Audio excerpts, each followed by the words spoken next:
Have you found that non-important activities sometimes get in the way of doing what you consider your essential business tasks?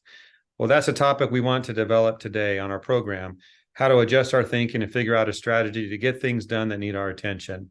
And to do this, I welcome Steve Toburen, the founder of Homefront Success. Steve, welcome. Thank you, Jeff. I'm really pleased to be here. Me too. It's been a while, but I got an email newsletter from you recently that sparked this conversation. And it was a topic I thought we should get into. You even used the word insidious. Tell us about this. Well, Jeff, insidious is a big word for me. Let's just call it sneaky. And something that's sneakily affecting and possibly even destroying the businesses of a lot of cleaning and restoration contractors is what I call displacement activities.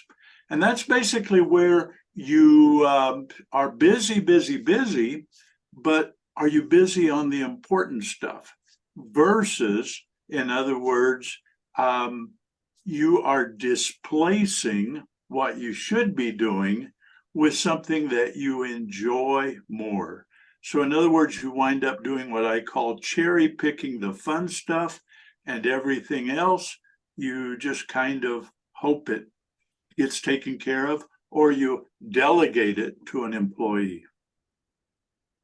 Okay. Obviously, when you run a business, you have to get things done. So some watching this might say, well, I'm busy. I thrive on that. I'm getting things done. What would you tell them? I would say, and I would say this humbly, hopefully without offending anyone, there's an old saying, never lie to yourself. And when we say I'm busy without analyzing what we're busy in, we can wind up fooling ourselves. Maybe that sounds better. Let me give you some examples, Jeff, of things that I find that cleaning and restoration contractors fool themselves on. Maybe the biggest displacement activity I see out there is staying on the truck too long. Recognizing that it's not what I call your highest and best use. Ask yourself every day, what is my highest and best use for my family's future financial welfare?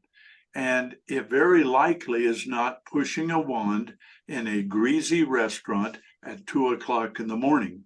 Now, am I too good to push a wand at 2 o'clock in the morning to provide for my family? Of course not. But the issue is, how am I going to feel the next day? What am I going to be good for then? So that's one thing I find is just staying on the truck, doing the work because it's in our comfort zone. Another one is just basically trying to do things that are outside of our skill set. Classic example, trying to build your own website. We make fun of people who try to clean their carpets themselves, and then we invest a huge amount of time trying to learn how to build a website. The website looks like it was built by a third grader, illiterate third grader. And so, we could have hired someone to do it. And then maybe the last one is we fail to constantly recruit new employee candidates. And when we fail in that, that's a huge displacement activity. So once again, Jeff, just to wrap this up, I would say, in other words, constantly ask yourself, what am I doing today that is going to contribute to the long-term financial stability and happiness of my family? Good point, Steve. Things for those watching this to think about. I agree with you. If you want to push the wand at 2 a.m. in a greasy restaurant, nothing wrong with that. It may be what you want to do, but good points.